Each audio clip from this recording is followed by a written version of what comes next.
Jean-Luc fait partie de ceux qui maintiennent, année après année, les variétés qui restent. Moi, ce qui m'intéresse, c'est les variétés dites anciennes, sélectionnées sur le goût. Pas des variétés qui sont capables d'être récoltées vertes et de passer 3 semaines dans les camions, les frigos, et d'arriver sur l'étal du supermarché, très brillante, très esthétiquement, plastiquement belle, mais sans aucun charme, quoi. Il y a, ne serait-ce qu'encore un siècle, chaque paysan faisait ses semences.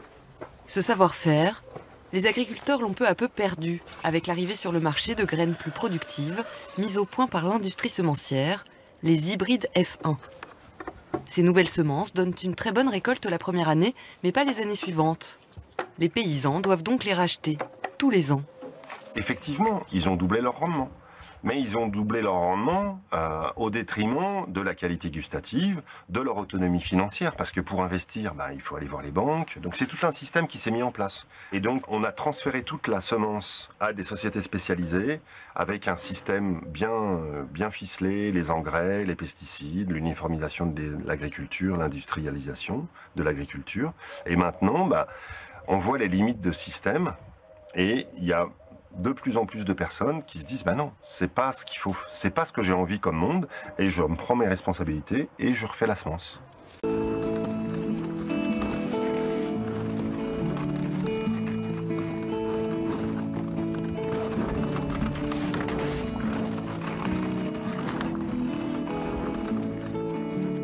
À Cucugnan, dans l'Aude, le vieux moulin a repris du service il y a 10 ans.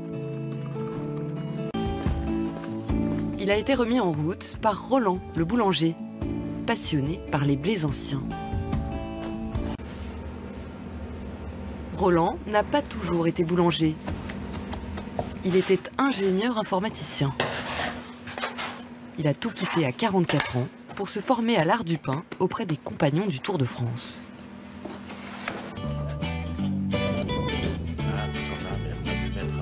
Roland est sans doute le seul boulanger de France qui emploie un ingénieur agronome.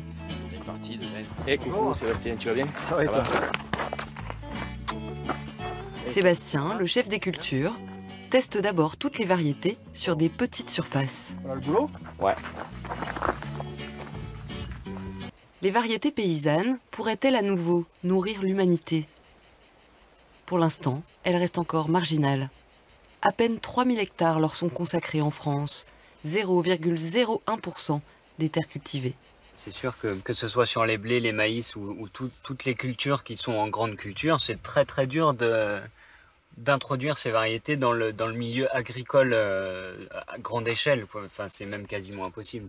Parce que le gros problème, c'est tout le mode de fonctionnement qui va autour. Il va falloir que les agriculteurs changent drastiquement leur méthode, qu'ils changent tout leur outillage, qu'ils arrêtent les intrants, tous les intrants azotés, tous les pesticides, les fongicides, les herbicides. Il y a tout à refaire et c'est pas facile de remettre tant d'années de pratique, de te recommencer à zéro, parce que là, concrètement, il faut recommencer à zéro. Pour se mettre à utiliser des variétés comme ça tous les jours, il faut recommencer à zéro. Roland, lui, a aujourd'hui 300 hectares de céréales. Il a trouvé pour elle des terres reculées, vierges de tout produit chimique. Les rendements sont inférieurs à ceux des blés modernes. Ce champ-là, par exemple, produit 20 quintaux à l'hectare, 3 fois moins que la moyenne nationale.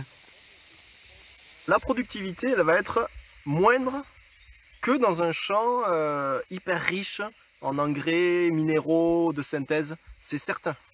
Mais au final, quand on calcule le travail de l'agriculteur, le coût de ces produits et le temps passé, je ne suis pas sûr que l'agriculteur conventionnel soit gagnant. Voilà. C'est tout aussi rentable en fait. C'est tout aussi rentable et c'est même beaucoup plus beau. Moi je préfère travailler comme ça sans devoir m'intoxiquer aussi toute la journée. Et l'agriculteur il le sait.